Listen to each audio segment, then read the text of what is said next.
All right, we call the meeting order of the North Augusta Board of Zoning Appeals regular meeting for March 4th, 2025. First item on the agenda is second item is a roll call. London. Kevin Skaggs. Bill Burkhalter. Jim Newman. With four present, we have a quorum. And the second item, I'll have to recuse myself, but we still have a quorum for the second one. So we have three here, so we're in good shape. Next item is approval of the minutes from last month's meeting. At quick glance, I didn't see anything that needs to be altered. Anybody else see anything? No. Our spell checker's missing. So, So with no amendments, approved. Motion approved. Second. No amendments, so they'll be approved. Yes. Who made the motion? I did. And the second? Second. Bill. All right. Next item is confirmation of the agenda. We have two items. One is a variance and the other is a special exception. Is anything else we need to discuss? That would be the complete agenda. Okay, we'll consider the agenda is confirmed. Okay, first item.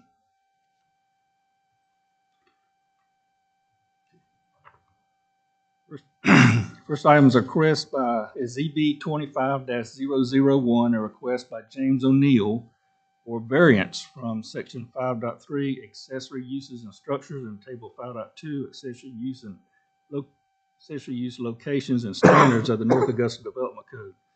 The request affects approximately 1.5 acres zone R10, medium lot, single family residential located at 908 West Martintown Road, PPN number 006-09-03-002. And I'll open up the public hearing for this particular application. And Mr. Paradise, can you tee us up here? Yes, sir, Mr. Chairman. This is what's commonly referred to as the Hammond House on Martintown Road West.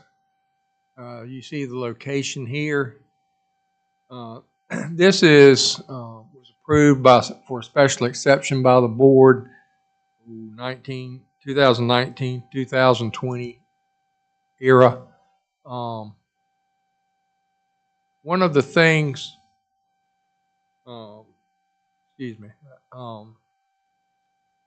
anyway, this has been a special exception for a bed and breakfast meeting type place so that they can have it for receptions, dance hall in the back, that kind of thing, tents, for weddings, receptions, that type of thing. This is, you see it here, it's zoned R14, surrounded by R14. And this is an idea of the variance is to increase the size of the barn. Part of the special exception requirement was the applicant had to submit and have an approved site and landscape plan before the special exception became effective. And he's been working with staff. We've been going through that process. And we've got the plans, and we realized the barn shown on the site plan is larger than what's there now. And it's also more than 50%. It is larger than what the code would allow it to be.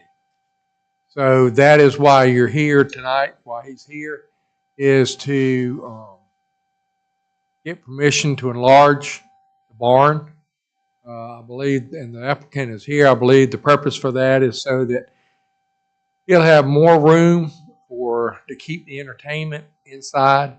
The previous special exception allowed them to have a dance floor outside and tents. And of course, if it is inside an enclosed building, that would help shield some of the noise to the adjacent neighbors. This is some of the old historical stuff in there. And this is a site plan. As you see, whenever they laid out the addition to the barns, how that kind of, for those of us that look at these things on a regular basis, that kind of jumped out at us. So that's why he's here tonight. And you have several emails, or a couple of emails on this one. that I received that I forwarded to you. One is for Christine. I can't pronounce that last name. Kasarjian. That should be at the dais there.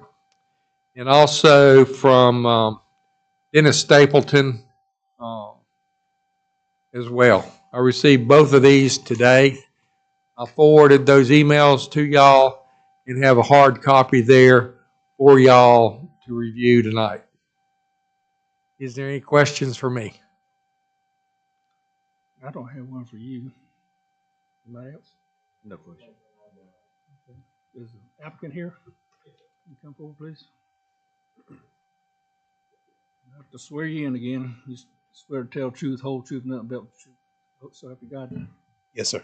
state your name and address for the record, please. James O'Neill, 908 West Martintown Road, North Augusta. Okay. That's the property address, and my mailing address is 3238 P. Georgia Road, in Augusta, Georgia. Okay. Anything you want to add to this, or? Right to Paradise just read my mind. That was exactly what we're trying to accomplish when I had the opportunity to come before you before, and you granted me the ability to have 200 people there. The one thing that stood in my mind was how I was going to keep it quiet. And we've spent a lot of time working on plans to accomplish that end. And I think what we have here I won't have to worry about the crazy uncle having a great time at somebody's wedding. Like I put him inside. That's why I'm here today. The space will allow us to not only have an enclosed event, and especially if someone has planned something for outside and we have inclement weather, like we're going to have tomorrow, I can actually move them inside and plans not be canceled. It will also allow us to have more storage on site, because I do have artifacts that we've covered from the house. That's also been donated to the house from various historic organizations. Particularly, we have a lot of the trim work from the Seven Gables property, the carriage house, that we actually be able to display inside the barn when we bring it together. The barn will also allow me to be more ADA accessible for people who want to come and enjoy it. We'll have the ability to have the restrooms inside the barn, as well as a warming kitchen. So I think with what you allowed me to do last time I was here, this would be a good way to utilize that space, and I can control the sound. So the last time we here was in 2020, you said? Yes, sir. So- Where I was here. So have you been hosting events since then? Small events on the inside with my family members and organizations that I'm personally a part of. Okay, so you have been using the barn for, No, it's storage. okay, it's all storage there right It's now. all storage. It's a lot But of we work. haven't really tested the noise idea. Right. Well, and I'm glad you mentioned that, because I've just completed the cottage, the renovation of the cottage. And that was my similar concepts that we were thinking about on the installation side. I think I did a really good job with that. And I had a meeting with my neighbors, and I was trying to show with the sound that comes from Martintown Road that we were able to deaden that with how we insulated that structure. And it's an open structure as well. We left it where you can see all of the actual original structure of it. So in my mind, we're going to be able to put that same technology or processes in the barn to make it quiet. It's going to be clad in wood, and I think it's going to help me with dampening the sound. We're going to either use some very heavy batting on the inside of it, or spray foam. That part I'm really interested in, not being the best neighbor I can to my neighbors, and that's going to quiet it. I know it has a metal siding on it now. I think the only thing that will be metal will be the roof when we finish it, but it's going to look like something period matching the house. I know you all may love the red barn, but it's going to be white when I finish it. So have you had any like outside events, like in a tent or something like that? No, we have not. Again, I was a little worried about that, and after speaking with planning, to make sure that we have all of our processes and licenses in place. So when we had gotten to this part, this is where we need to go to be able to get to that point. So as I recall, the last time you were here, the last application, it had several conditions, but one of them is to implement some noise reduction. We didn't have the answer to what that was back then. We just kind of left it up to you. And your designers, I guess. Exactly. And to that point, we've, the security system allows me to bring out microphones, and I've shared my personal cell phone with my neighbors, asked them to be my eyes over there, but still trying to make sure that when I see something there, I can respond to whoever it is that I'm working with for that particular event. We haven't had any issues because we've been just running small events to understand what my mother and I have gotten ourselves into. One, but once this process happens, I feel that if we're able to build a barn out, then I can go full steam ahead and have people come over and enjoy the house. So one more question. So we also limited the number of guests to 200 for an event. Have you had anything that approaches that number since then? I think we had a 90-person drop in about 2 years ago, and they were actually inside the house, and literally the house consumed them. I mean, they were not on top of each other. The one thing about using the house is that those are the original flooring. That's the original heart pine, and I can't sand it again. I'm already on that. So now I can shift that activity inside the barn. We have concrete. There won't be a prohibition on what type of shoes you're wearing. You can enjoy yourself, and the house still be used as a backdrop. So I think the 200 number was to keep people from parking on the street in the neighborhood and stuff like that. And we feel You haven't seen any of that, have you? No, absolutely. And we have adequate parking, we believe, on site already. And actually, we've been using towards if we're looking at this map, where the circular driveway is, that's pretty much where everyone has been parking so far. Once we open up this space on the south side, then according to our numbers, we'll have enough spaces on the property itself. Yes, you gave me the 200 persons, and at the square footage that we're looking at within the barn, that will be able to accommodate that maximum amount of number of people without them being on top of each other. You're not asking to increase that? No. I think I'm done with that question. Is this eliminating the outdoor dance floor and pavilion area with all the extra landscaping that we had requested back then? Not so much the landscaping, but the outdoor pavilion will be enclosed. So, Okay, so this will be taking place of that outdoor dance floor and exactly. a lot of the tents. There won't be an outdoor dance floor where you see the seating there. Yes, sir. Someone's having an outside event. Now that part, they could put a tent there, a small tent, if Yeah. they wanted to have that,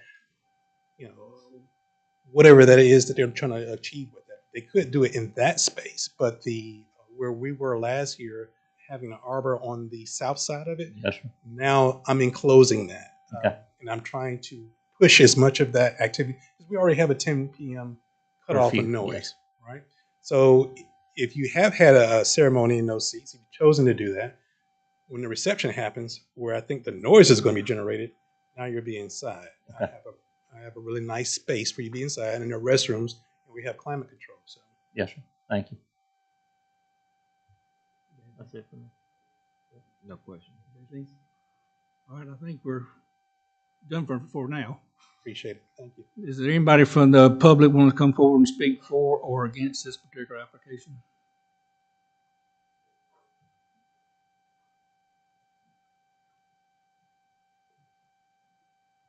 I gotta swear you into, swear to tell truth, whole truth, nothing but the truth, so help you God. I do. And say, You want take my a name? name and address for the record, please. Eddie Hip, 1 Pinewood Court, which is in Chanticleer subdivision, which is what? Anyway, it's within earshot of the property. I have Mr. O'Neill's phone number.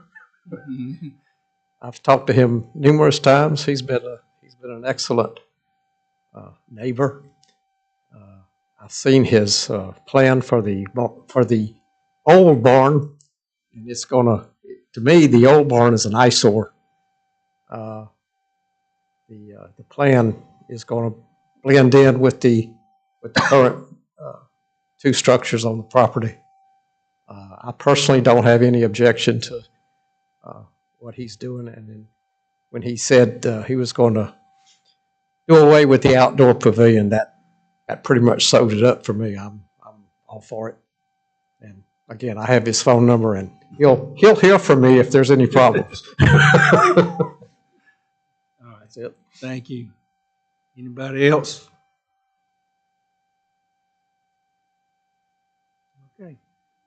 Hearing none, we'll close the public hearing on this particular application. Bear with me, I got to read a little bit.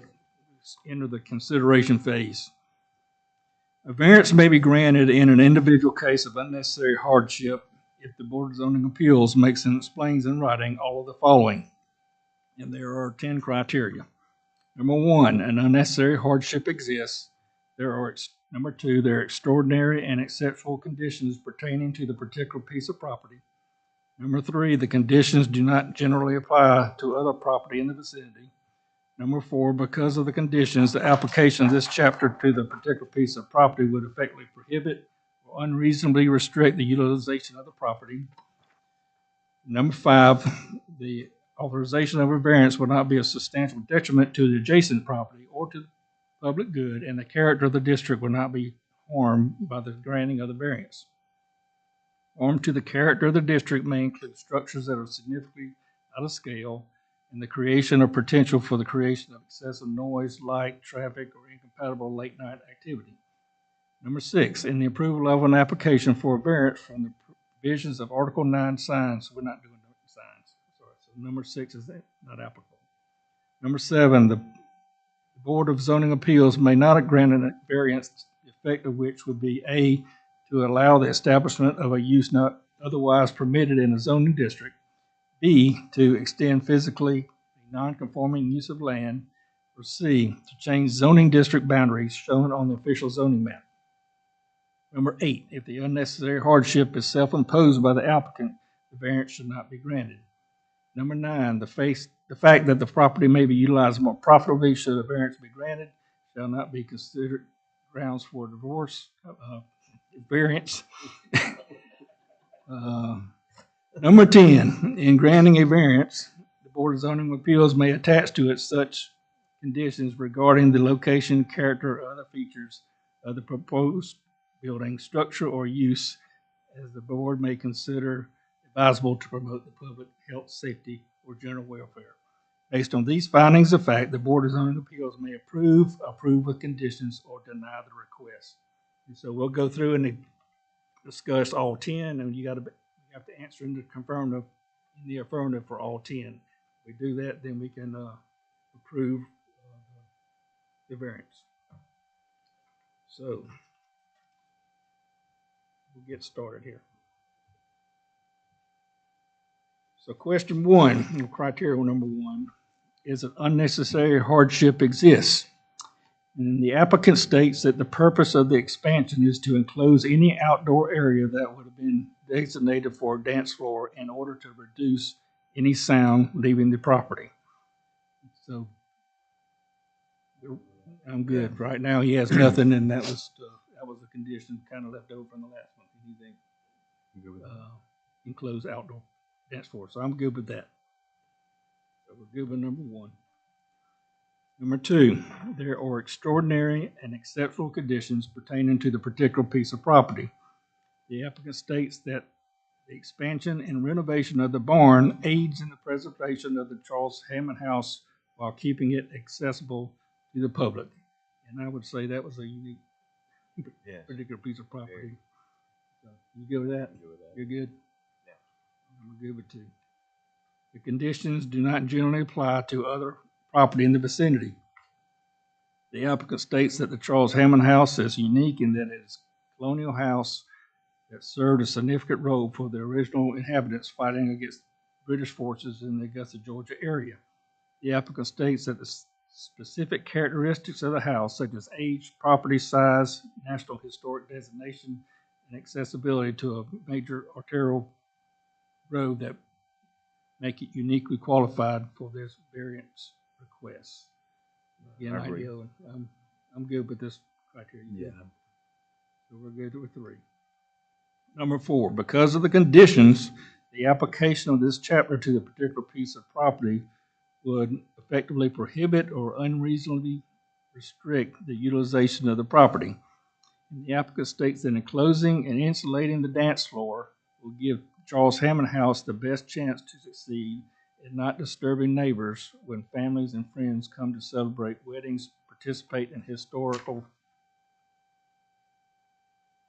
I'm missing something. There you go. Got an extra page in there. Okay, historical reenactments, attend middle/high school field trips, or any of the uses our fellow citizens would like to experience in one of the oldest homes in South Carolina. So we good with number 4? No good? Yes. Good. And I'm good too. Because it's the noise levels that is driving this, this work. All right, number 5, we're good before. Number 5, the authorization of a variance will not be a substantial detriment to adjacent property or to the public good, and the character of the district will not be harmed by the granting of the variance. Harm to the character of the district may include structures that are significantly out of scale and the creation of potential for the creation of excessive noise, light, traffic, or incompatible late night activity. The applicant states that the existing barn will be in harmony with the architectural style of the main house and cottage, and that the siding will aid in reducing noise transmission to neighboring houses by enclosing the dance floor and meeting space. And I guess you could argue that it is pretty significantly out of scale, or equal to the principal building, but you're gaining some benefit in doing that by the enclosing the dance floor and the insulating it, and then you're painting it something other than the big red barn. And at least had one neighbor that was thumbs up. I'm good with number 5. Y'all good? I'm good. Good? All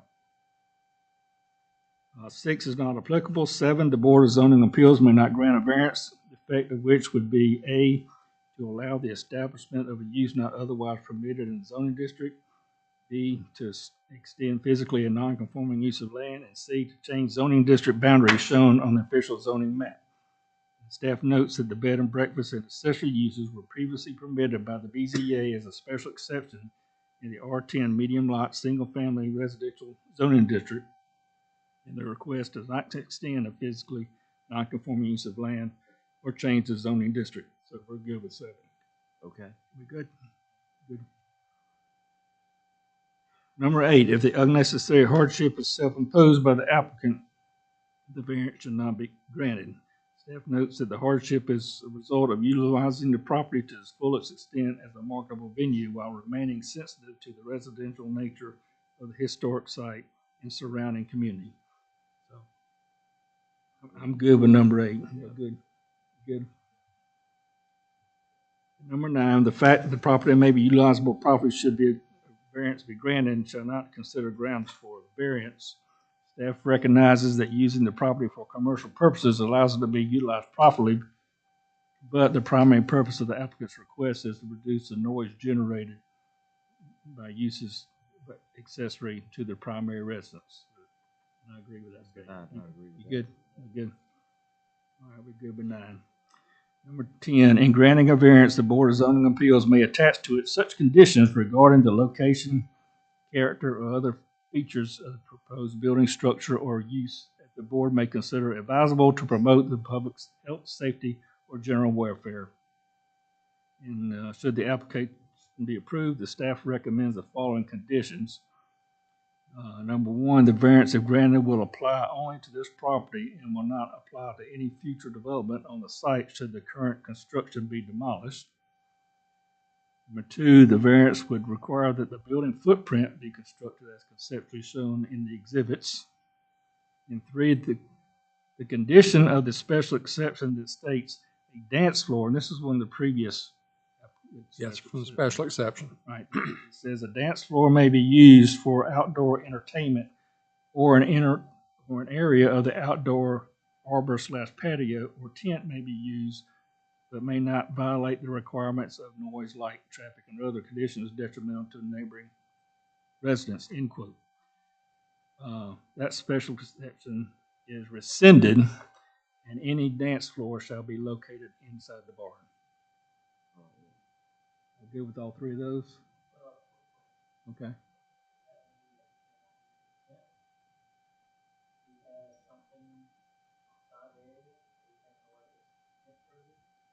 He can, the way I interpret it, is you could not have a tent for a dance floor.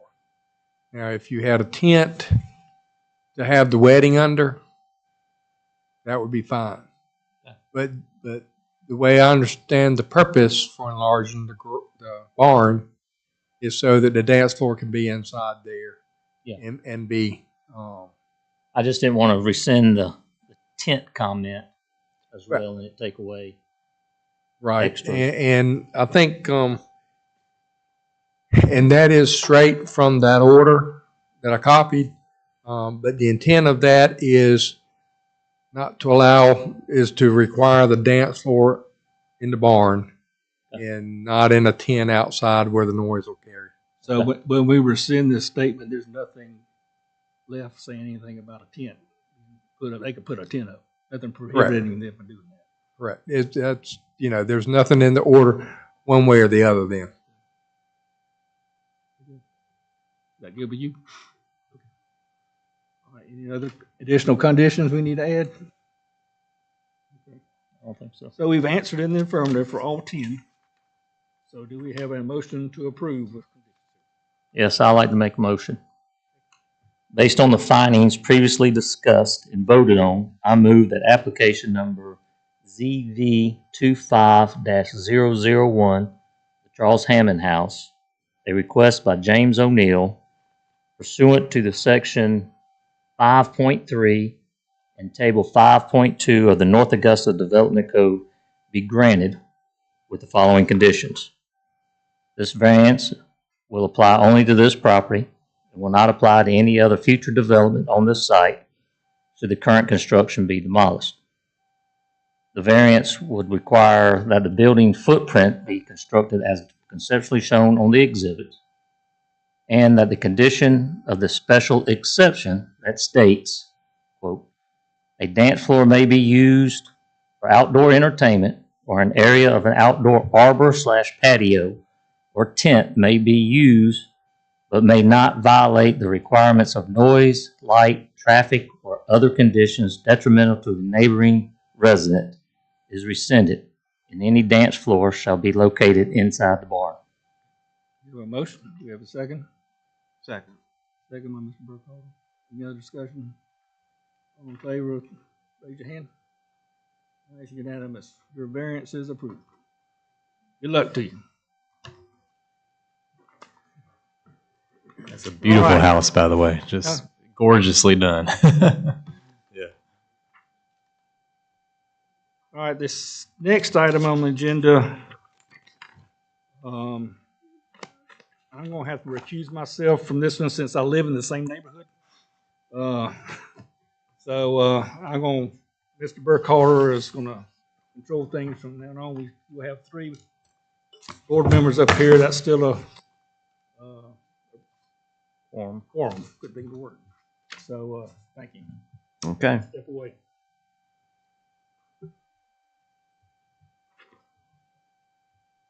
Okay, the next item on the agenda is ZE 25-002, Steadfast Performance and Rehab LLC. Pardon me.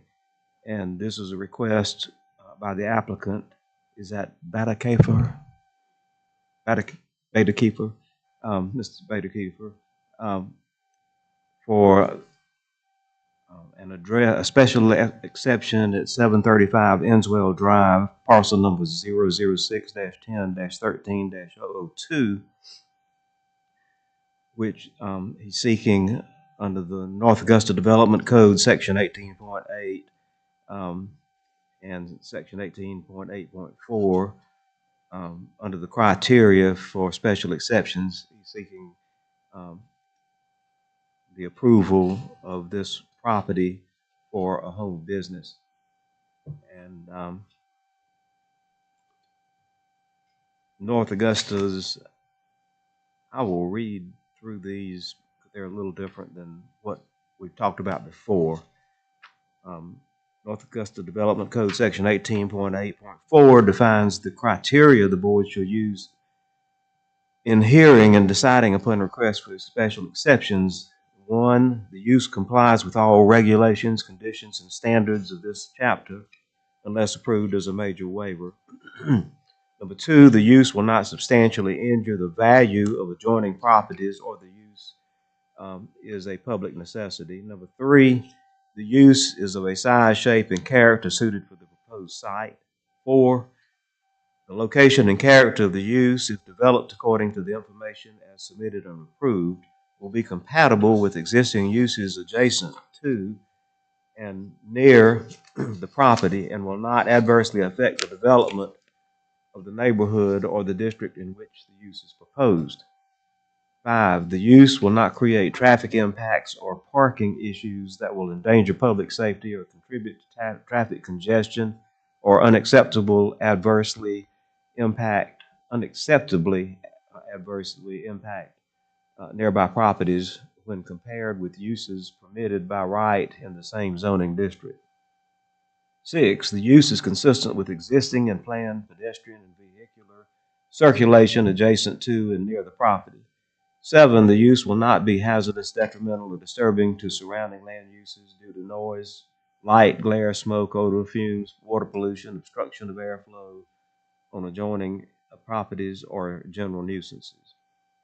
The use will, this is 8, the use will be adequately served by essential public services and facilities and will not require additional public expense. Number 9, the use will not adversely affect any site or feature of historical, cultural, natural, or scenic importance. Number 10, the proposed use will not conflict with, but will further the objectives of the City of North Augusta Comprehensive Plan. And number 11, the use will not materially endanger the public health, safety, and welfare if located, designed, and proposed to be operated according to the information submitted. A denial by the BZA based exclusively on this language shall include explicit findings regarding the way in which granting this special exception would endanger public health, safety, and welfare. The Board of Zoning Appeals shall approve the application with specified modifications, or disapprove the application. If approved, the Board of Zoning Appeals shall instruct the Planning and Development Director to issue such permit contingent on the specified modifications imposed. If disapproved, the applicant shall be notified in writing of the action disapproving the application with the reasons therefor. So at this point, we will open the public hearing. Yes, sir, Mr. Chairman. This is a request for home occupation at 735 Inswell Road.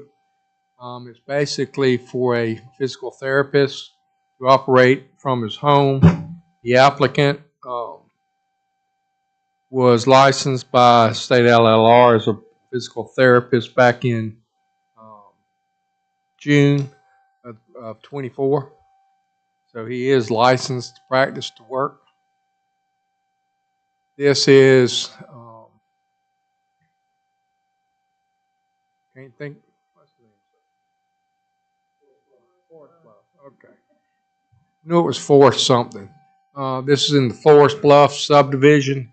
You will see the, you don't see the lot parcels there because this is a development that's under construction now. So some of the lots have not got into our GIS yet. It is a single family attached home. As you see the pictures here, you see it on the right. As far as parking, you see the extra wide driveway, the garage. There'll be, I believe, one bedroom, which is about 116 square feet. And then the garage is about a little over 23% of the floor area of the home will be used for the home occupation. As long as it's under 25%, it would be allowed. And that's both the office space inside the house and the garage space that's being used for the physical therapy treatment. The applicant has come and requested a home occupation, and we have advertised it, and as we do all of the applications coming from the board. There's been several emails that we received today or or previously. That was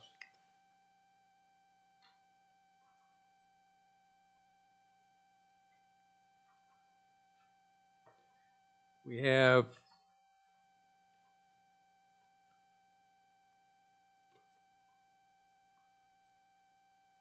four emails that said the dais there for you.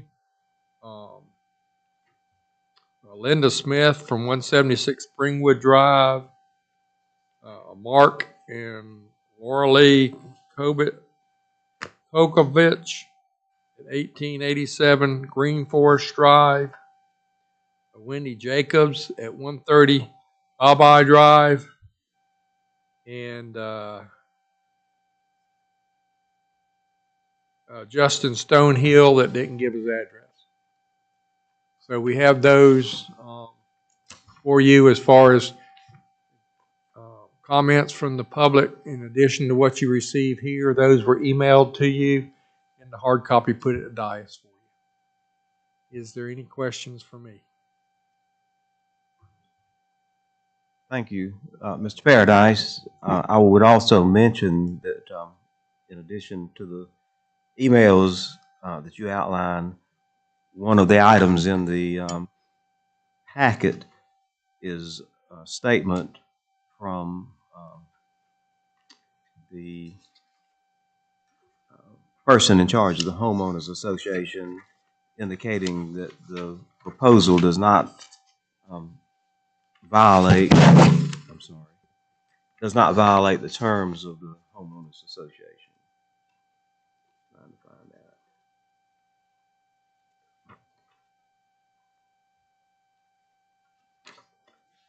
Yeah. Anyway, it's in the packet.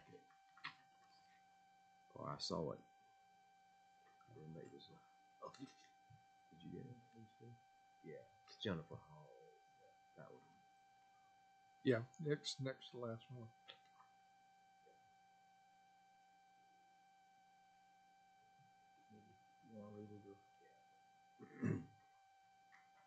This is from,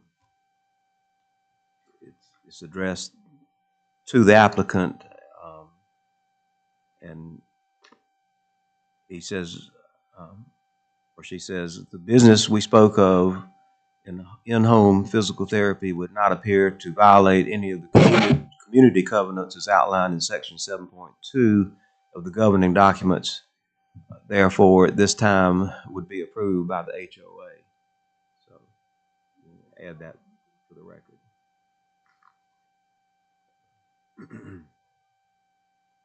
So, does anybody does the applicant want to address the board? You come forward. I need to swear you in, and first state your name. Eric Beatty Kiefer. Okay. And do you solemnly swear the information and testimony you're about to give to be the truth, the whole truth, and nothing but the truth? Yes, sir. Okay. Thank you. Tell us a little bit about it. Yeah, so my goal here is to begin my hybrid physical therapy company from my home, and so that's why I'm here with this. Can you move a little closer to? Sorry, I was back there.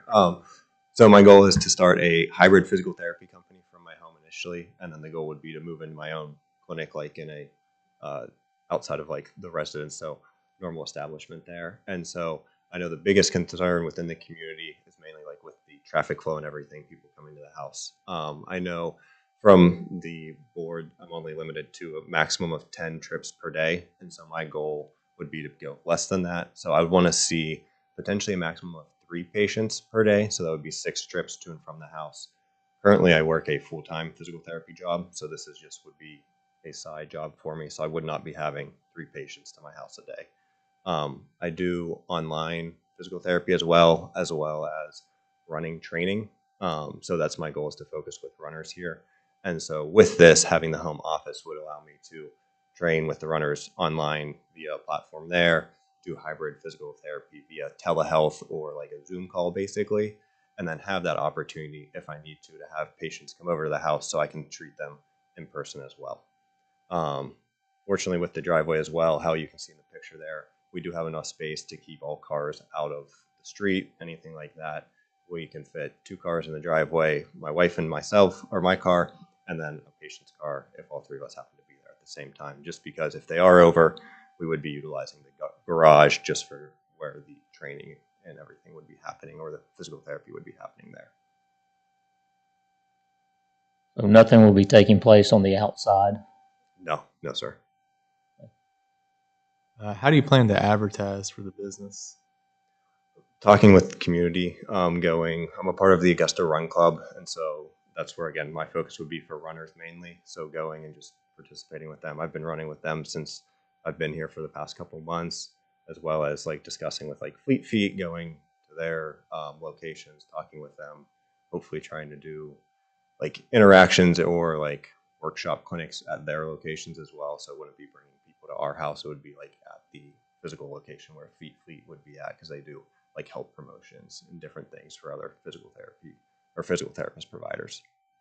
So the garage will be an area that you could stage like a physical therapy session, but a lot of times it will be in other locations. What Yeah. percentage do you think would be at other locations versus your house?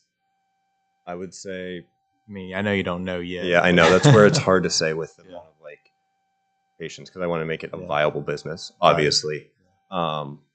If I had to estimate, I'd say like 30 to 40% would be at the home, Really? just because I have part of it being online training, part of it being the hybrid PT, like online. I can also go to patients' homes, so like that wouldn't be bringing them to my house.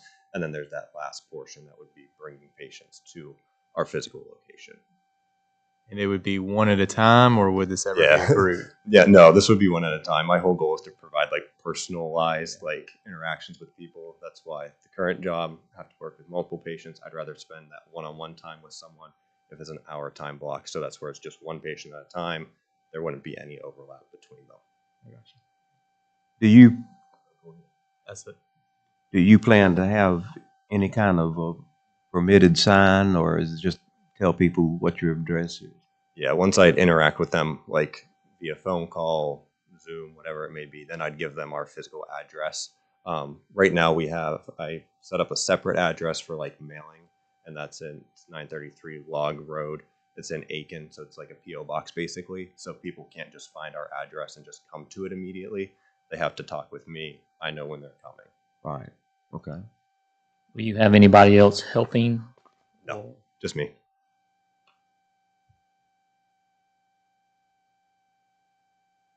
I'm good at this time. Board members have any other questions? I'm good at this time. All right. Thank you. Do you have anybody else presenting for you? Any members of the community who would like to speak for or against this application? If you could come down and identify yourself.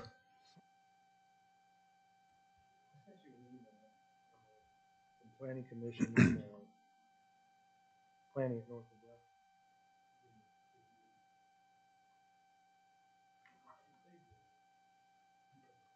I sent on the 28th. My name's Doug Melton. I live at 104 Cascade Drive. I'm sorry. What's your address again? 104 Cascade Drive. Okay. Would you raise your hand? I'll have to swear everybody in. Do you solemnly swear that the information, testimony that you're about to give to be the truth, the whole truth, and nothing but the truth? Yes. Thank you. I'm going to read the email. Apparently there was a communication gap that I sent. So I live at 104 Cascade Drive. And where I live is in direct traffic flow into the subdivision of Forest Bluff. So all traffic into and out of where they're talking about would go through past my house.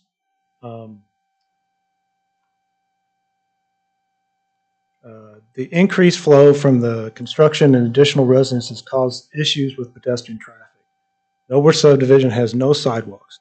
I've had numerous close calls from increased traffic. The board must deny any special exemption that would increase traffic through the neighborhood. I would like to remind the BZA board of variance a zone variance for the development that was issued on January 7th, 2021. Approval, as stated in the meeting, was contingent based upon a revised traffic study. The revised traffic study only accounted for residential traffic, and no business-related traffic was included. The study was also used to justify not connecting Forest Bluff development to the Lyndhurst subdivision at Dove Avenue. That would provide an additional way out of the neighborhood. Additionally, I'd like to point out the fact that the attached email on the application is not correct. The business is prohibited by the Declaration of Covenants and Conditions of Residence for Forest Bluff, as on file with Aiken County government. In Book 5101, on page 624, Section 7.2 of the covenant states, each lot shall be used for residential purposes only, and no trade or business of any kind may be conducted in or from a lot or any part of the community. The covenant does allow for auxiliary business activities as long as the business activity does not involve persons coming into the community. And that picture doesn't do, makes the garage look better. It's just a single car garage. So there's only really 2 parking spots, because if you put a 3rd car there, you block the sidewalk. So Any question? How far are you located from the applicant's house? I'm distance-wise, it's probably about a quarter of a mile. So is Like, it? you have to go down my street, and then you go on to another street that basically deads end at that hit driveway. Okay, so you are on this. You're on a different street. Is that correct? Or Yes, I'm in a different street. the same neighborhood? The Forest Bluff development was added to what was known as Knollwood subdivision. Knollwood's Right. developed in 4 parts. So I was on the last part. Last part developed. Yeah, of Knollwood. And so the entrance comes through down Cascade past my house. Right? I'm on those streets every day. I walk a couple miles in the morning, I run 3 miles.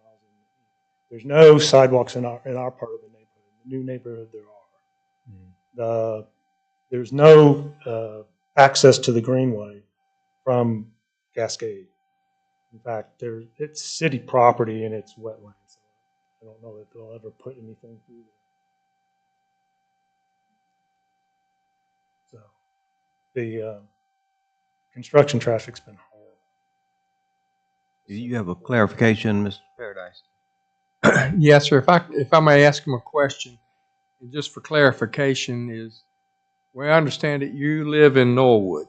Yes, This is in Forest Bluff. they're connected. I understand they're connected, but the subdivision covenants that you cited, were they for Norwood or were they for Forest Bluff? It was on file for Forest Bluff. Okay. I just wanted to get that clear for the record. So I have a question for you. So when the development plan was given to the planning commission, was the covenants included? Because all the paperwork that's on file with Aiken County all occurred at the same time. Correct. They would have all been simultaneous. So the covenants was part of the development approval, planning. We get a approval. copy of those.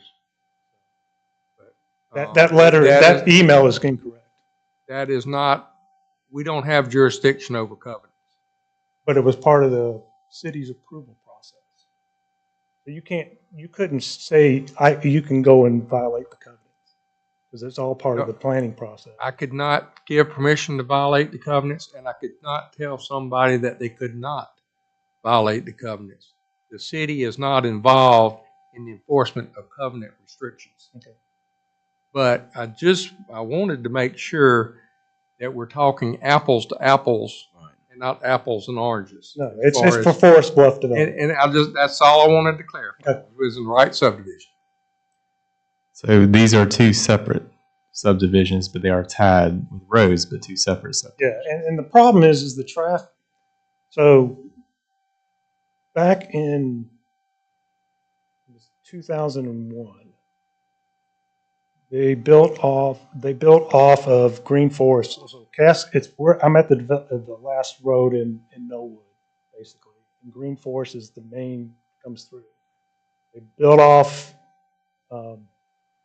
another part of the subdivision, and when they built that off, they were trying to put another access road, which would have been a straight cut through to the high school. And so there was a planning commission meeting where it was agreed upon that they wouldn't open that up. What was stated in that meeting was the city was going to require any future development out to have a connection to Lyndhurst. And that was not fulfilled in this process. So that's why the traffic is horrible.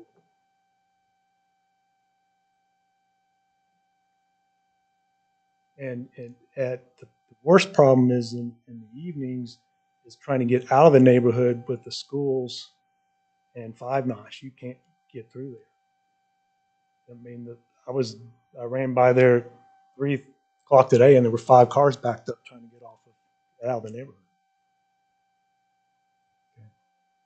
Okay, thank you. Thank you. I mean, I have a question for you. So in this situation, if the covenant says one thing, even though, say, we grant it, it's basically the homeowners that's got to fight them. That the HOA would need to take them to court to shut it down. The city's not involved in the enforcement of covenants in any way. That's a separate issue over here.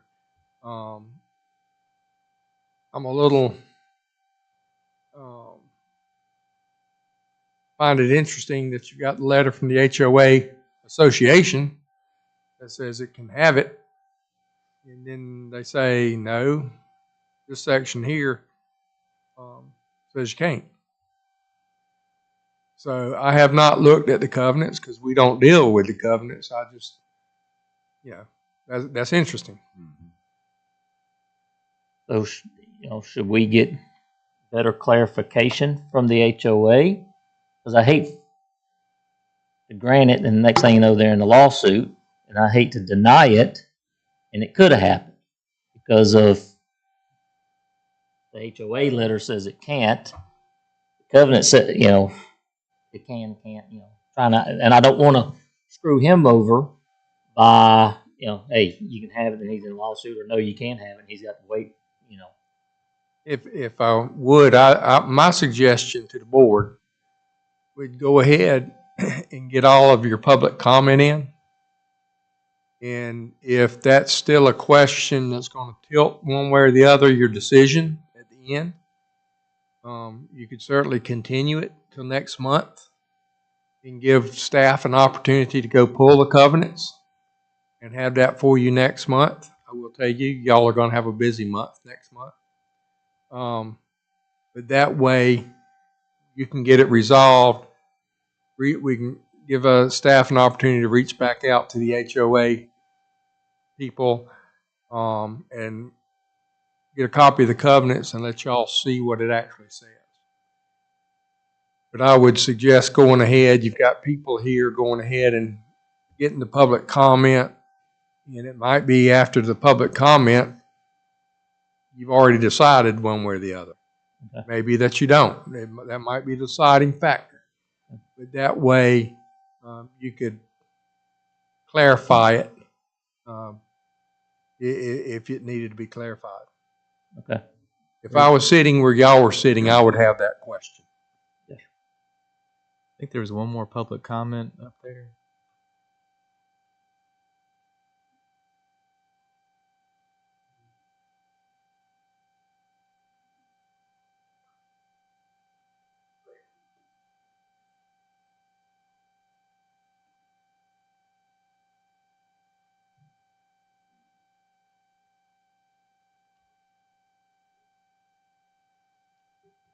Good evening. Would you state your full name and address for the record? My name is Wendy Jacobs. My address is 130 Bobby Drive, North Augusta, South Carolina. Okay. And would you be sworn in? Do you solemnly swear that the information and testimony you're about to give will be the truth, the whole truth, and nothing but the truth? I do. Thank you. Be glad to hear from you. Okay, so I have lived in Knollwood for about 20 years, And just so you have an understanding, Green Forest at Knollwood is a subdivision. It's a family subdivision. Majority of people there are families. The Forest Bluff is a very recently constructed addition to Green Forest at Knollwood. There are parts of it still under construction. It consists of single-family homes and townhomes, as you see there. I do agree that is a distorted view of that townhome and the width of that driveway. It is a one-car driveway, as all of the townhome garages, not the driveway, I'm sorry, the garages are. In case you're not aware, right now 100 additional homes are being built directly adjacent to my home.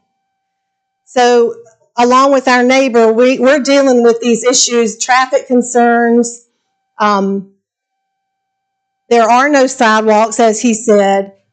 Just walking around the neighborhood, trying to get outside, it's pretty much a challenge right now.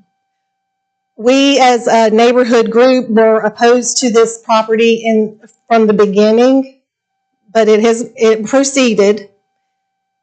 So at this point, to open the door to allow a residential home to now become a business is a disservice to the current residents in this neighborhood.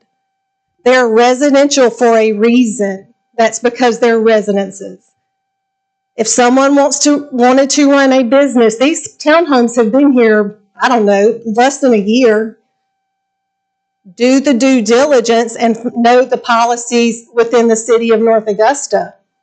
And if you do your due diligence, no offense to anyone here, but if you do your due diligence and you know the city does not allow for businesses being run out of your home that are going to impact traffic, whether it's 3 cars or 6 cars, yes, it does impact the traffic flow. And while I don't like the additional construction, it is here to stay.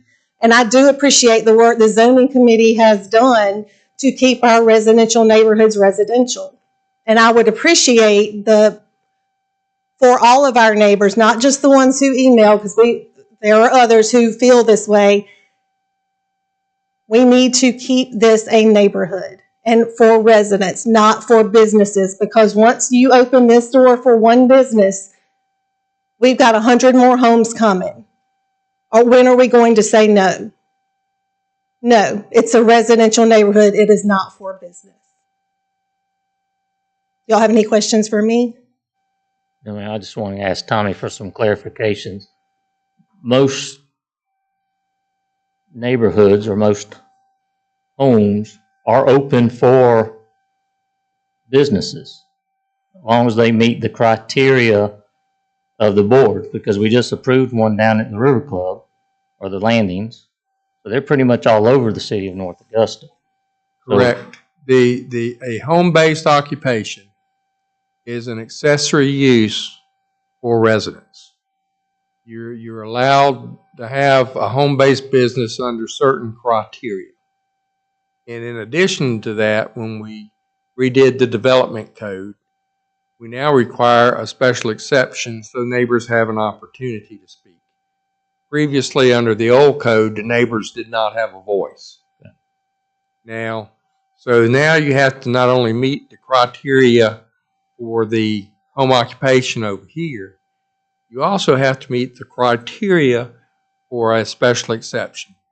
So it's got a little bit more stringent and gave the neighbors an opportunity to speak.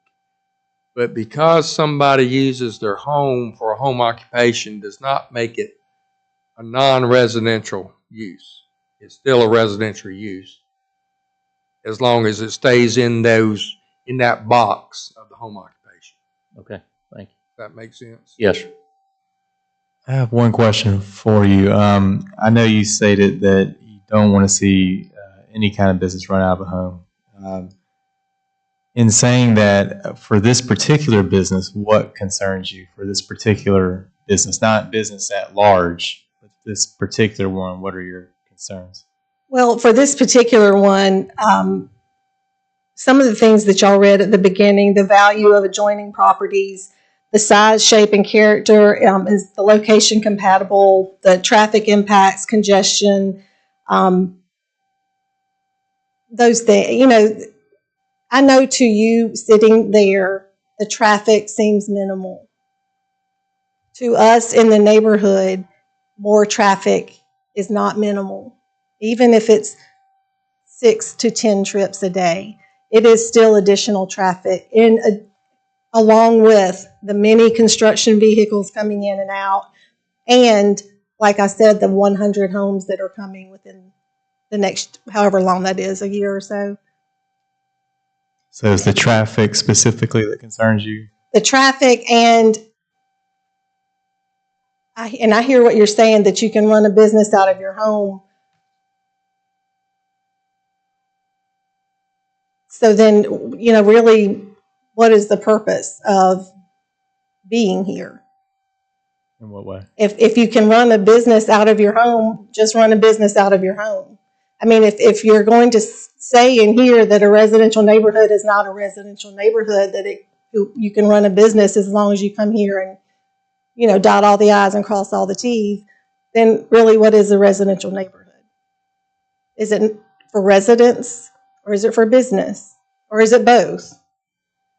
So I guess I'm not clear on that. Okay.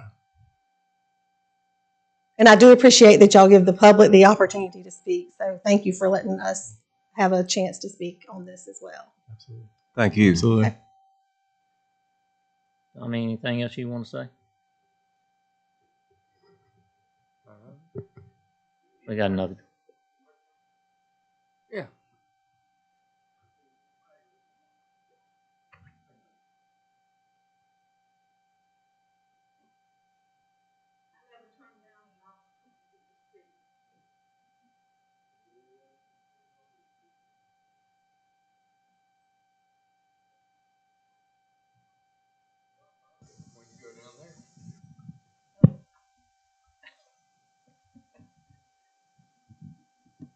Thank you.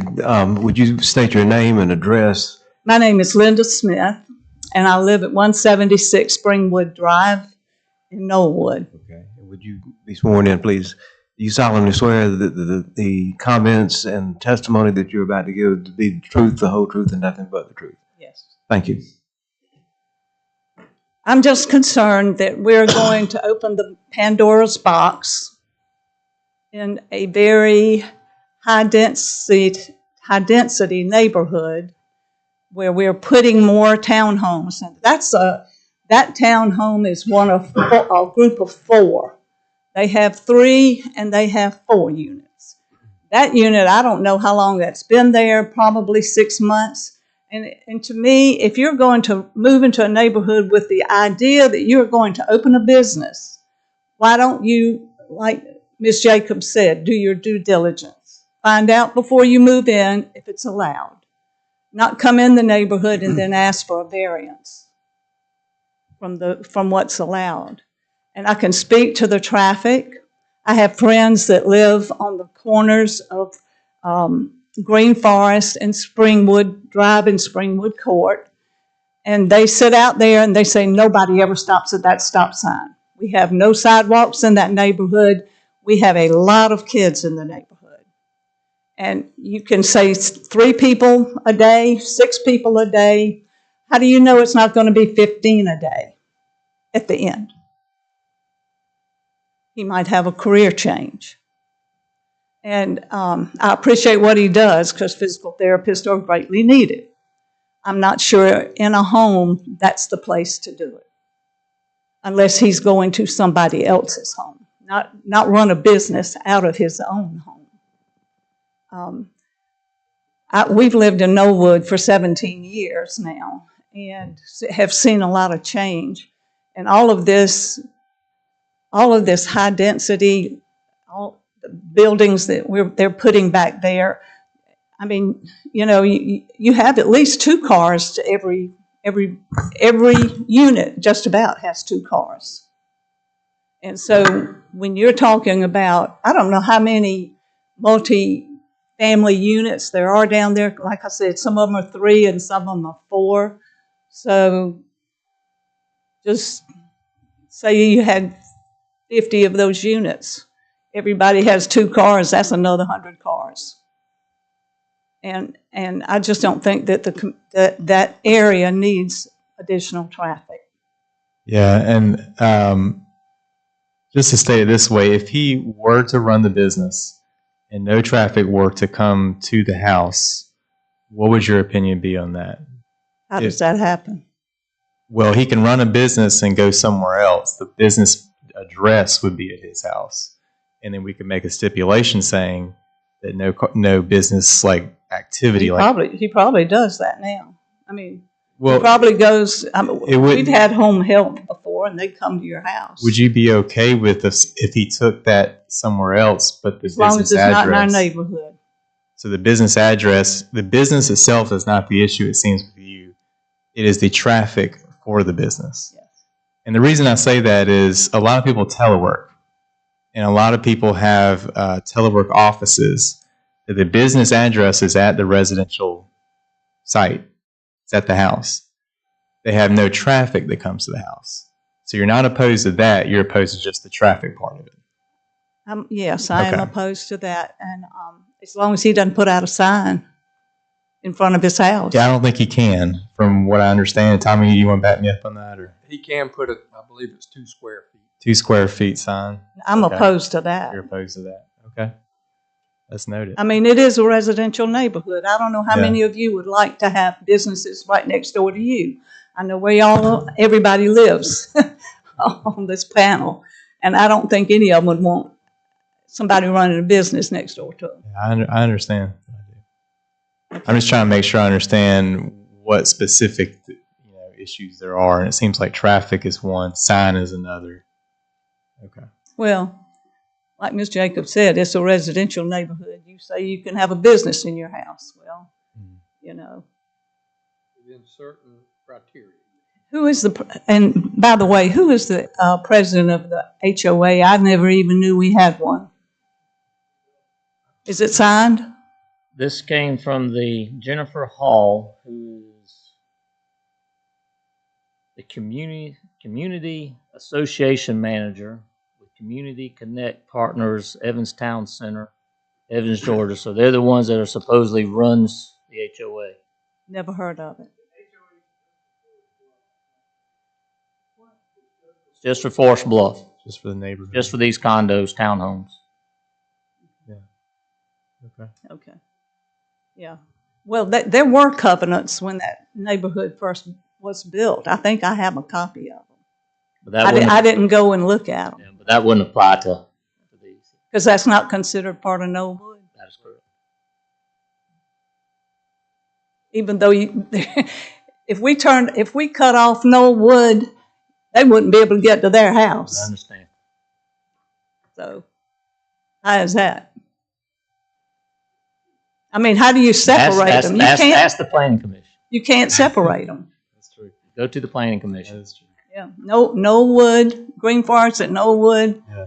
and the new subdivision can't exist. Well, the new subdivision can't exist without Green Forest. I don't know if y'all been over there and looked at it. And this man lives right there on the corner of Cadata and Cascade, and you have to go by his house to get into that area. That's one way in and one way out, Okay. as long as everybody understands that. Yeah. Beg your pardon? I know who you are. Thank you. Ms. Thank Smith. you. You have any more? Anybody else have a question? No. Tommy, a trip is considered a trip one way in is a trip, one way out is a trip. No. That would be 2 trips. Okay. A trip, when you come to the house, that's a trip. When you leave the house, that's a trip. And according to the North Augusta Development Code, No more than 10. no more than 10 trips is still acceptable. Is that correct? Yes, sir. Well, anything over that that's a typo from the old code. The old code, remember, it didn't require a public hearing. And anything over 10 trips would. generate a public hearing and a special exception. Now that's a moot point because everything requires a special exception. So that was from the old code, the tipping point of if it was under 10 trips a day, the public would have never known about it, never had an opportunity to speak. Thank you for that clarification. Anybody have any other questions, Ms. Smith? I do not. Thank you. Thank you.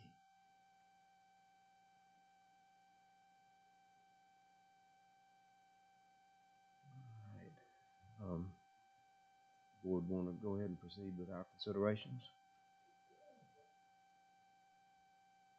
Yes, sir. Can you come back down You here need to come back. so we can get it on record?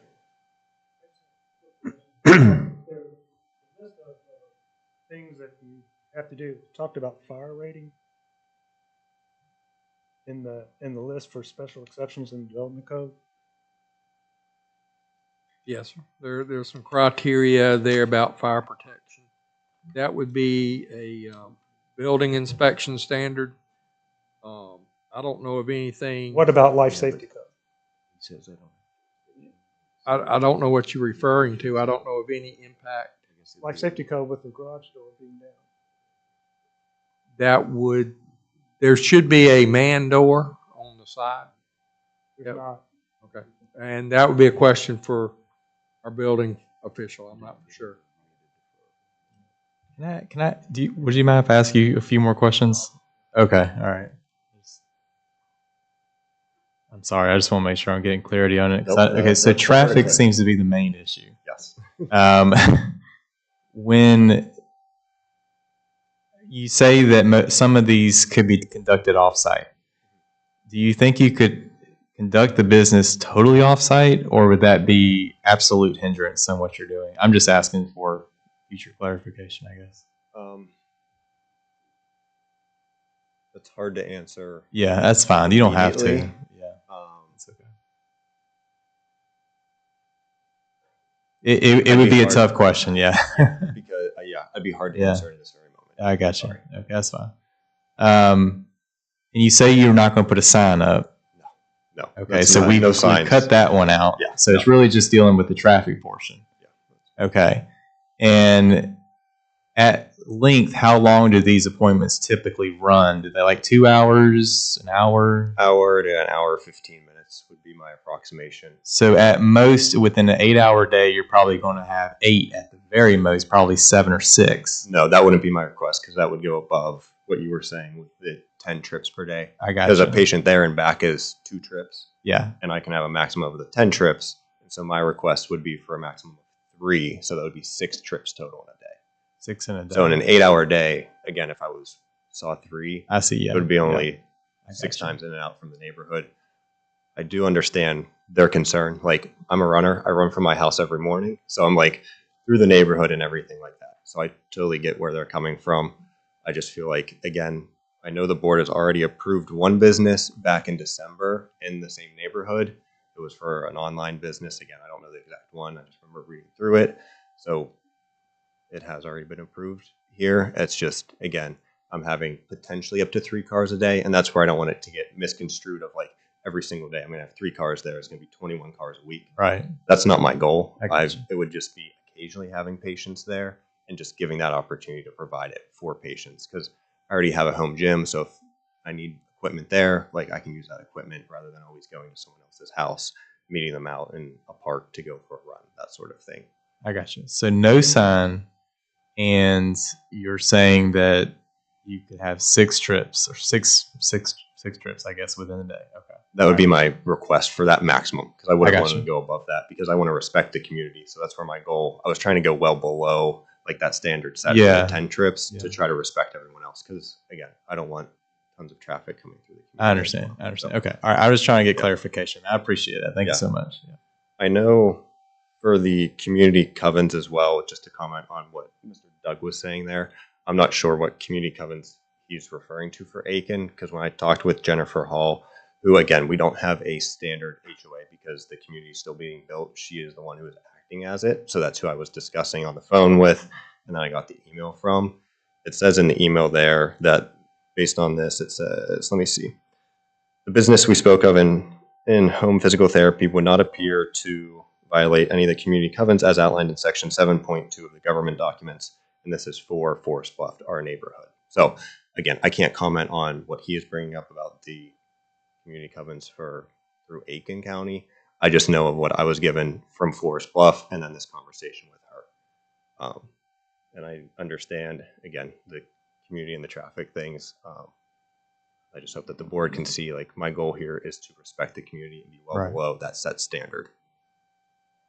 And Jennifer works for the, who does she work for? So she works for Forest Bluff, and that was the contact The information. contractor? Yeah, Okay. that's who I was given to reach out to regarding this. I got you. And that's Okay. who I've had conversations with, so I don't know who else I would go to, just because that's who I've always been directed to I got you. on anything else. Okay. All right. Thank you.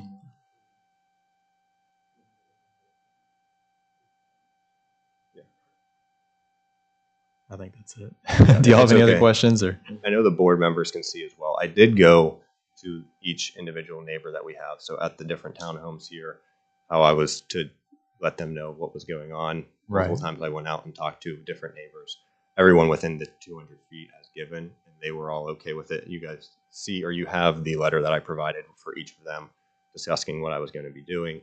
The direct neighbors beside me, and then the, I guess, second one over were okay with the home occupation. They saw no problem with it. I will say for the driveway, it does fit 3 cars. I know on the left-hand side of the driveway, if you look there, it is shorter, so that only fits 1 car. I totally acknowledge that. With the driveway in the garage, when you pull up to the garage there, it can fit a second car because we've had family members stay for the weekend, that sort of thing already, and you can fit 3 cars in the driveway and it won't block anything. Okay. Thank you, sir. Yes.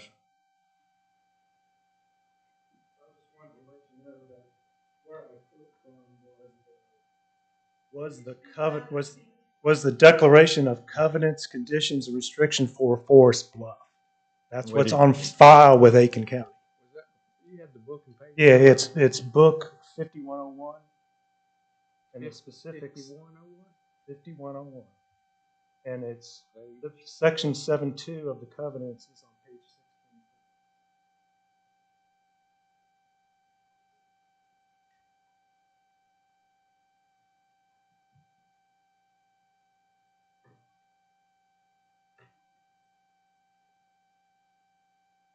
Well, we'll proceed now to do the normal considerations because I think as Mr. Paradise has indicated, covenants, even if they were construed somewhere down the line to restrict what the applicant wants to do, that's a matter of private legal dispute. It's not a matter that's within the jurisdiction of this board because it's not something that the planning commission or the city deals with. They exclude private covenants from their processes, I guess would be the proper way to say that. Is that fair? So we'll. Before you close, I would ask like that applicant one time. What time of day, you come down, would most of these, what time of day would most of these clients be? Is it early in the morning, late at night? I would say ideally it would be that midday, so between 8 and 5 p.m. So like while people are away from their homes, just because again, if I'm working from home, then it would be during those hours. Would Can it, you say you have a regular full-time job at this time? Yes. And that takes place from During like 9 to 6 is what I normally work. Those hours will be shifting because again, I was waiting till this got approved and then I would try to take an hour or 2 off, work 35 hours, so then I'd have time during the day to potentially see patients from my home. All right, thank you. would it be a hindrance to you if we put a limitation, say, to between 9 and 3 for the appointments? The reason I'm asking that question is that might be lower traffic times. Avoid school buses and Yeah. stuff of that nature. I don't. It's just a thought. Yeah, and if that's what it would take, I could make that happen. Obviously, it's not the ideal situation just for providing opportunity to see people. But if that's what it would take. Okay. Thank you. One more question, just sorry, one more. When you say it's not ideal, what's the time that you envision seeing people? Would it be in the evening, morning, afternoon? What is the time that you think, would it be all three? I think it would just be dependent on the patients on and the their patient. availability too. Yeah, because Okay. I can't control when patients come in. So just, again, for me as a provider, Yeah. giving opportunities for them that would maximize their chance of potentially working with me and also accommodating them in their busy schedule as well. So if someone worked a 40-hour week, 9 to 5 job, they can't come in obviously during 9 to 5. They'd have to come in the evening, which may be a hindrance to your business, but you could potentially make it work otherwise. That would be a hindrance for sure. Yes. But it will be by appointment only. Oh, yes. Yeah. Okay. Thank you. Are we ready? Yeah. All right. You have to come on back down or grab the microphone.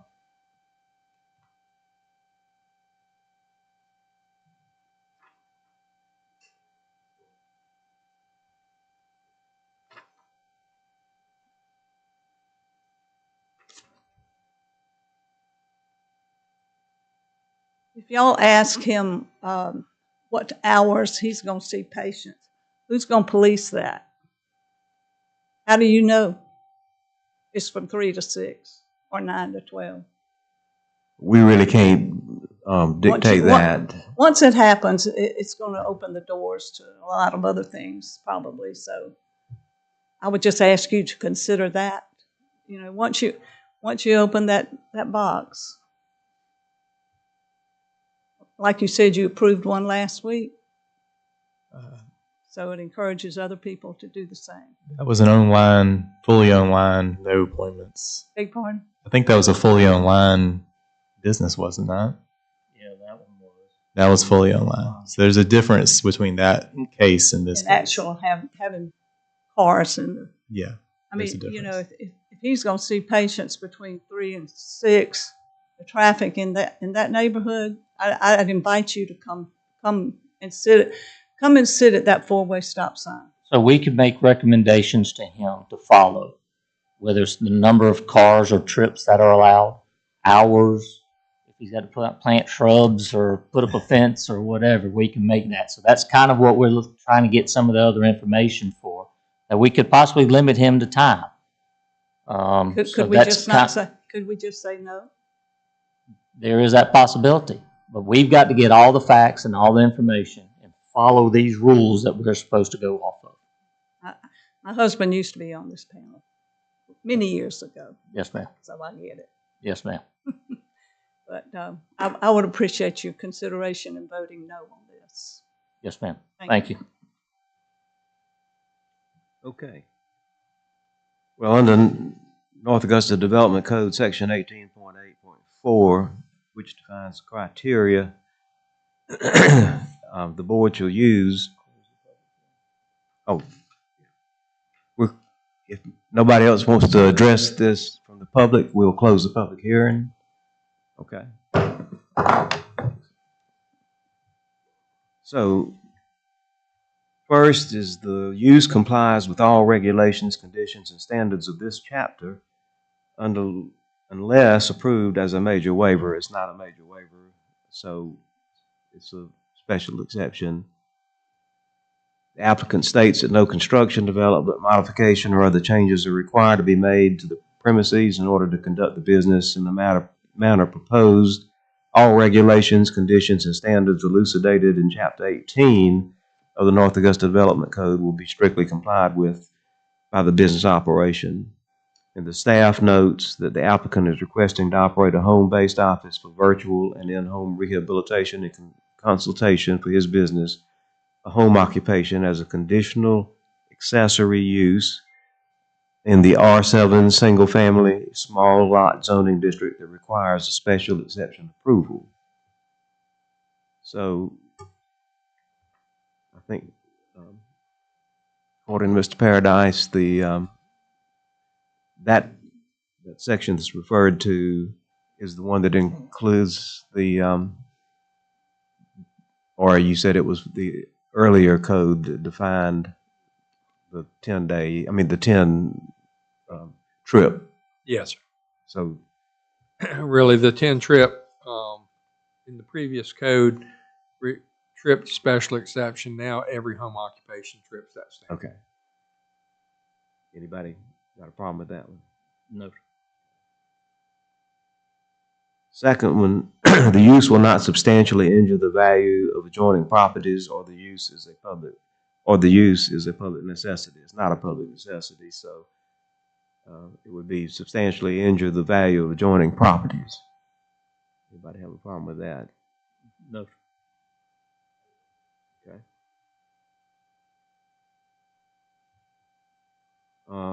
Number 3, the use is of a size, shape, and character suited for this proposed site.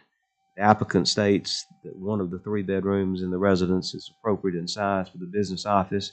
We'll have no changes made to it that can be observed from the exterior. Additionally, the garage space will be utilized as the treatment area and will have no observable changes from the exterior. Size, shape, and character of the proposed site is ideal for conducting the business of the type proposed. And the staff notes that the appearance of a dwelling unit shall not be altered. The applicant applied for a special exception for a home occupation. Table 5.1 use matrix states that the home occupations are permitted as a conditional use special exception. Section 5.3.7 of the 2023 North Augusta Development Code has 18 criteria that an applicant adhere to when applying for home occupation. The residence is 1,490 square feet. The home occupation will occupy the garage and 1 bedroom for a total of 240 square feet. The office space is 116.6 square feet. That's a total of 356 square feet, and that will be occupied by the home occupation. The home occupation cannot occupy more than 25% of the gross area of the dwelling unit, and this home occupation as proposed is 23.93%, so it meets that criterion. The staff has reviewed the applicable requirements of Section 5.3.7 and found that the proposed use as a home office and rehab is consistent with the city's requirements and regulations. Anybody got a problem with that? It meets it.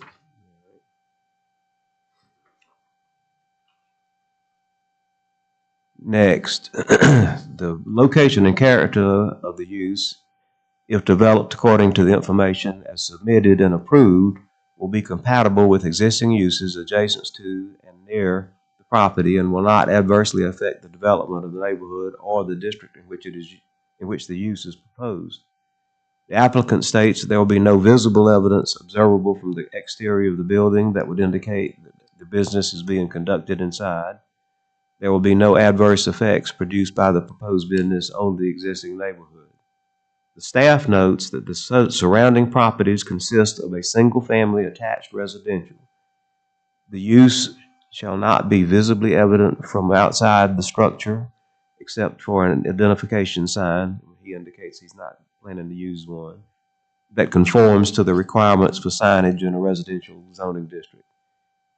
There should be no display of products from the street, and the use cannot involve retail trade on the premises. Any problem with that? Meets it.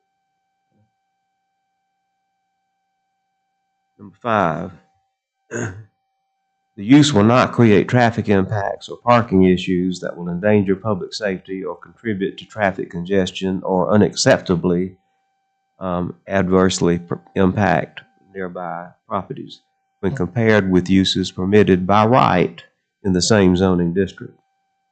The applicant states that the proposed business will have only one client visiting the property at a time. He has indicated no more than 3 in a given day. This could not create any traffic congestion or parking issues, as there are 3 off-street parking spots available. This is, of course, the applicant's comments. A maximum of 3 clients per day would visit the property, the business property, which would not exceed the 10 visit maximum, which requires special exception. Virtual clients will not visit the business location unless otherwise scheduled as one client at the property as outlined previously. There are no anticipated traffic impacts or parking issues that will endanger public safety or contribute to traffic congestion, nor will there be any unacceptable adverse impact on nearby properties due to the proposed business activity. In the staff notes on that, staff notes that is stated in section 5.3.7.1 in the North Augusta Development Code, the home occupation shall not increase traffic or own street parking that would be inconsistent with a residential area. A total of 3 vehicles can park in the driveway of the residence, and the household will occupy 2 of the 3 parking spaces. A home occupation expected to generate no more than 10 business-related trips per day shall be permitted as a special exception. So that's within the development code. Anybody got any problems with that? No, I do not. matches. Okay.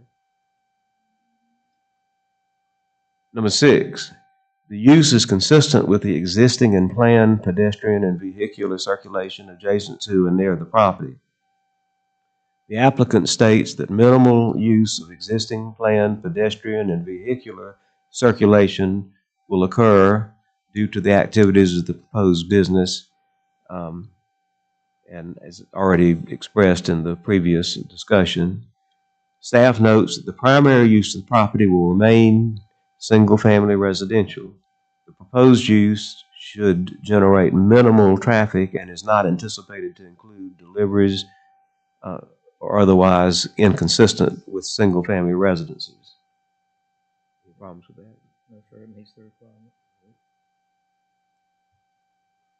Number 7, the use will not be hazardous, detrimental, or disturbing to surrounding land uses due to noise, light, glare, smoke, odor, fumes, water pollution, obstruction of airflow on adjoining properties, or general nuisances.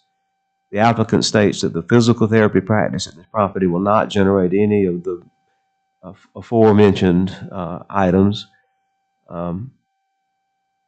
or any general nuisance to the public or private properties surrounding the business. Staff notes that the use listed for the subject home occupation shall not generate any exterior hazardous, detrimental, or disturbing situations. Anybody got a problem with that?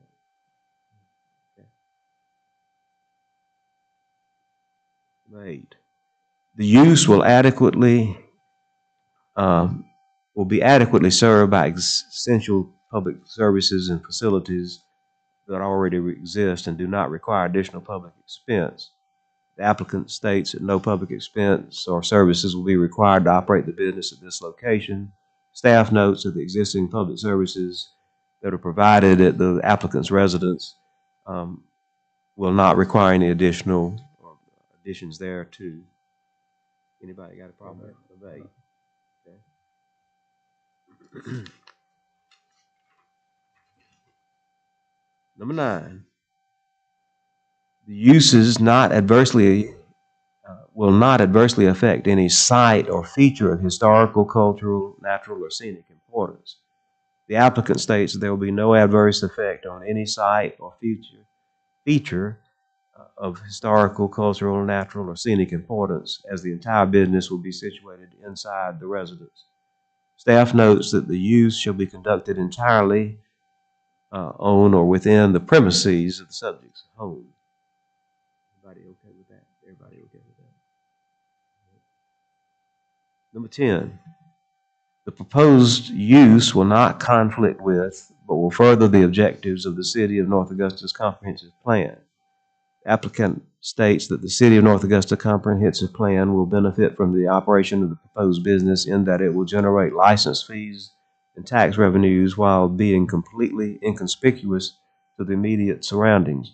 No signage will be placed and there will be no business activity visible outside the building. Staff notes that the surrounding property is suitable for residential uses, of which a home occupation is an accessory use and complies with the comprehensive plan. The home occupation shall not be conducted in a manner that would cause the premises to differ from its residential character by use of colors, materials, construction, lighting, signs, or increased traffic, or emissions of odors, sounds, or vibrations. Any problems with that? No, but I think maybe a stipulation later with no sign, because I think Tommy said there's like a small sign you can have, and that's one of their concerns. So, yeah. But yeah, I'm fine with that. Okay. Number 11. The use will not materially endanger the public health, safety, and welfare if located, designed, and proposed to be operated according to the information submitted. A denial by the Board of Zoning Appeals based exclusively on this language shall include explicit findings regarding the way in which the granting of this special exception would endanger public health, safety, and welfare. The applicant states that no material endangerment of the public health, safety, and welfare will occur as a result of the proposed business operation. Minimal waste, garbage, and recyclable material included generated will be disposed of using standard residential waste collection services. Further, all documents regarding client confidentiality will be stored virtually, so there's no waste reduction and client. I mean, there is for the purposes of waste reduction and client confidentiality. Staff notes that the use shall not create disturbing or offensive noise, vibration, smoke, dust, odor, heat, glare, traffic hazards, or any other type of nuisance as defined within the North Augusta Code of Ordinances. Any problems with that? There are some exceptions that are proposed here. I'll go ahead and read those. The home occupation is limited to no more than 3 on-site clients per day. Home occupation shall only have 1 client on site at any one time. There will be no retail sales for the residents at Enswell Drive, 735. And does anybody want, since the applicant has volunteered, he's not going to put a sign. Yeah. Does anybody want to add that as an exception? Let's just add it Yeah. to cover it. Yeah. No sign. That was a And if we concern of put theirs. The 3 sites, can we do no on-street parking? I agree with that. Yeah. No signage or on-street parking. Yeah. Put them as number, I'll put that as number 4. the 3 on, well, I will do that as no signage is number 4 and just add the no on-street parking. Okay. Yeah.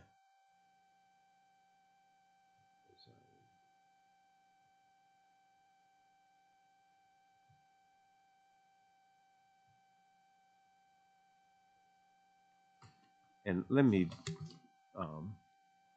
make one comment just for the record, and maybe for the explanation to the folks attending the meeting.